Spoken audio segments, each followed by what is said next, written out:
کہ بھارت ایک دہشت گرد ملک ہے. اس سے نہ صرف یہ کہ بھارت کو نقصان ہوگا، بھارت کی معیشت کو نقصان ہوگا، بھارت FATF میں بھی گرے لسٹ میں بھی جا سکتا ہے. اور پاکستان کو تو خیر اپنی آنکھیں کھلی رکھنی ہی ہے. ہماری ایجنسی اس وقت بہت اچھا کردار ادا کر رہی ہے.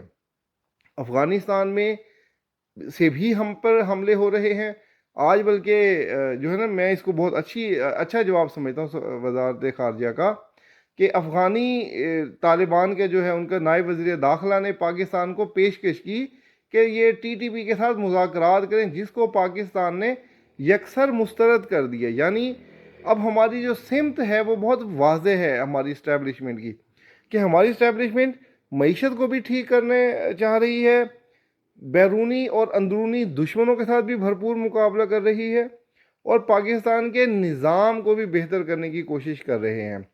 تو یہی وہ راستے ہیں جو کہ میں نے کل بھی بات کی تھی، کہ سیاست دانوں کے ساتھ ان کا ایک جو بھی معاہدہ ہے وہ بہت اچھے طریقے سے چل رہا ہے، اور سیاست دان اپنی حدود میں رہ رہے ہیں. اسٹیبلشمنٹ بھی کچھ جگہوں پر تو خیر وہ بہت زیادہ، مطلب اسٹیبلشمنٹ اب یہ کہنا چاہیے کہ سیاست دان اس راستے پر چل رہے ہیں جو اسٹیبلشمنٹ نے ان کو بتایا ہے. تو اچھی بات ہے، مل کر چل رہے ہیں. پاکستان کو اسی جو ہے نا استحکام کی ضرورت تھی. تو سب سے اچھی بات یہی ہے کہ اب وہ چیزیں بہتری کی طرف آ رہی ہیں. افغانستان کے ساتھ ہم بہت سخت رویہ ہو گیا ہے، جس طرح بھارت کے ساتھ ہے اس سے ملتا جلتا ہی اب افغانستان کے ساتھ بھی ہے. تو دہشت گردی سب میں ہو رہی ہے، ایران میں بھی ہوئی ہے، تو پاکستان نے اپنی سمت درست کر دی. یہ بہت اچھی اور خوش آئند بات ہے.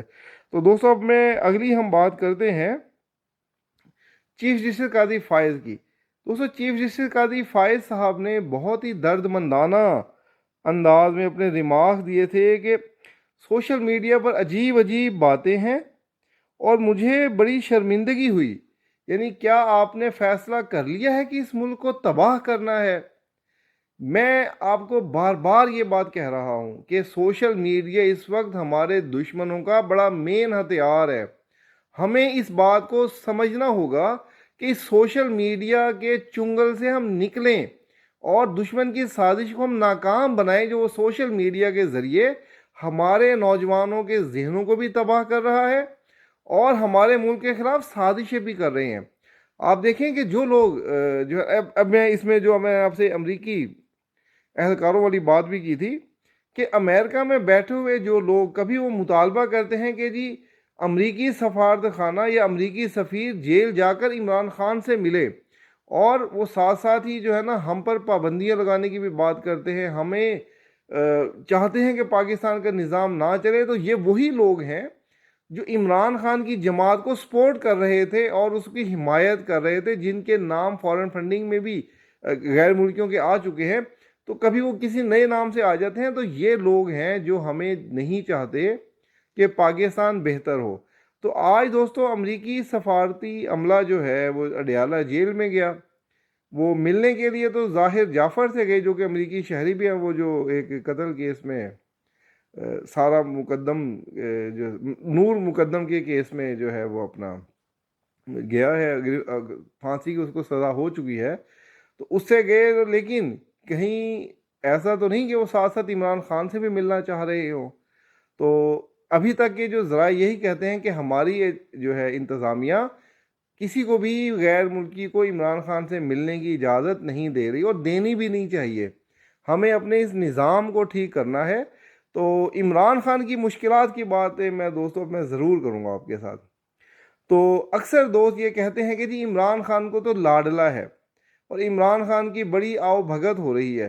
تو پہلی بات یہ ہے کہ ہم سب کو یہ ذہن میں رکھنا چاہیے کہ عمران خان جیسا بھی تھا، لیکن وہ بطور وزیر اعظم ہمارے ملک میں کا سربراہ رہا ہے، اور تقریباً کچھ 3.5 پونے 4 سال تک وزیر اعظم کے عہدے پر رہا ہے. تو یہ والے جو حقوق ہیں یہ عمران خان کو ملنے ہیں. تو باقی عمران خان کی جو مشکلات ہیں وہ ابھی ختم نہیں ہو رہی.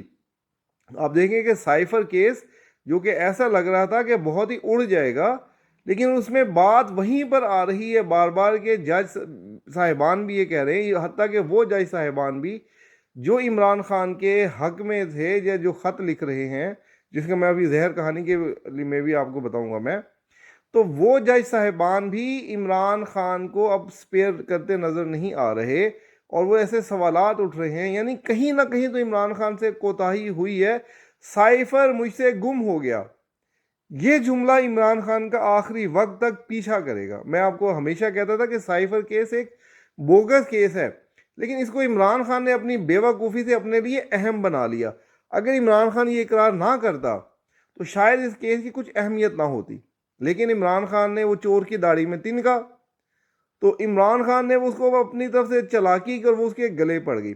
تو سائفر کیس میں یہ تو ہو سکتا ہے کہ عمران خان کی سزا کچھ کم ہو جائے، لیکن مجھے عمران خان کی بریت ہوتی ہوئی اس طرح سے ابھی نظر نہیں آ رہی، یا جج صاحبان کے درمیان ٹائی بھی ہو سکتا ہے۔ تو اس کے علاوہ ایک اور مشکل عمران خان کے لیے کہ جو ٹیریان وائٹ والا کیس تھا جو کہ 1 سال سے پینڈنگ تھا، وہ بھی عید کے بعد دوبارہ اس کی سماعت شروع ہونے والی ہے، تو وہ بھی ایک نیا رنگ اختیار کر لے گا، اور عمران خان کے لیے مزید مشکلات بڑھ رہی ہیں۔ اور میں نے آپ کو کل کرپشن کیس کا بھی بتایا تھا کہ وہ بھی عمران خان کے لیے مشکلات پیدا کر دے گا۔ تو عمران خان کے حامی ذرا تھوڑا سا دل تھام کے رکھیں، ابھی عمران خان کے لیے کوئی آسانی نہیں آئے گی، اور وہ ابھی جیل میں دیسی مرغے، دیسی مٹن، دیسی گھی، دیسی روٹیاں، اور ابھی جیل میں ہی کھانی پڑیں گی عمران خان کو کافی طویل عرصے کے لیے۔ تو عمران خان کی مشکلیں کم ہوتی ہوئی نظر نہیں آ رہی، باقی سہولیات وہ رہیں گی، وہ ایک بطور وزیر اعظم ملتی ہیں سب کو۔ اب دوست میں آپ کو جیل کہانی کا بتاتا ہوں، سوری زہر کہانی کا۔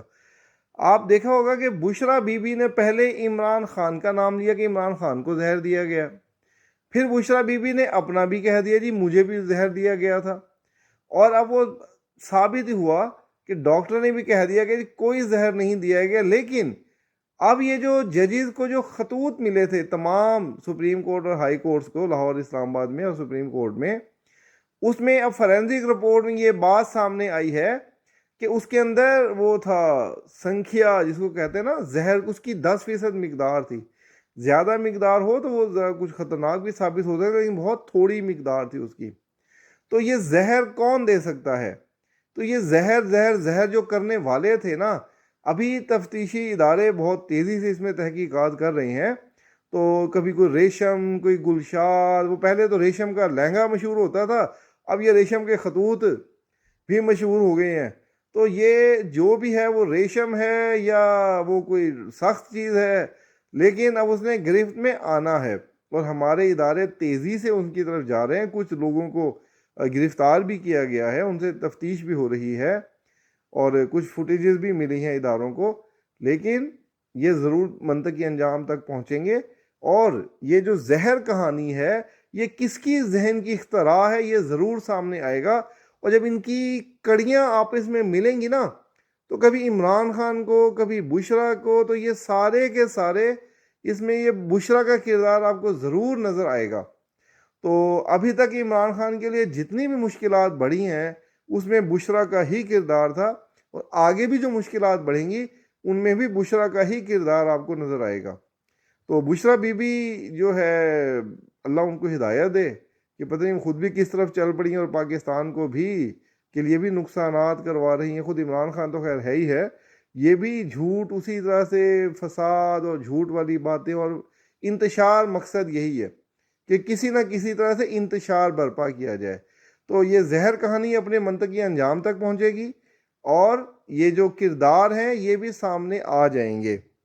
تو اب دوستو میں آپ کو زہر میں یہ چل رہا، میں آپ کو جسٹس اطہر من اللہ اور قاضی فائز عیسیٰ کا بتا رہا تھا کہ سوشل میڈیا ہمارے لیے کتنا خطرناک ہے۔ تو جسٹس اطہر من اللہ، جن کے بارے میں آپ کو بتایا بھی تھا کہ جسٹس اطہر من اللہ جو کہ بہت آج حمایت کر رہے ہیں، تو جب سینٹ الیکشن ہو رہا تھا جس میں یوسف رضا گیلانی امیدوار تھے، تو وہ ٹھپے لگے تھے کہ جی نام کے ادھر نہیں لگے، وہ ادھر لگ گئے، تو جو کہ بڑا واضح تھا، لیکن اطہر من اللہ نے ان کے اوپر فیصلہ نہیں دیا، اور وہ جو تھے صادق سنجرانی صاحب اپنی مدت پوری کر کے اس دوران انہوں نے یہ فیصلہ نہیں دیا کہ جناب وہ اپنا کون صحیح تھا اور کون غلط تھا۔ تو اطہر من اللہ صاحب بتائیں گے کہ کس کا دباؤ تھا جو انہوں نے اتنا واضح انصاف کے باوجود فیصلہ نہیں دیا یوسف رضا گیلانی کے حق میں، کہ کس مصلحت کا وہ شکار ہوئے تھے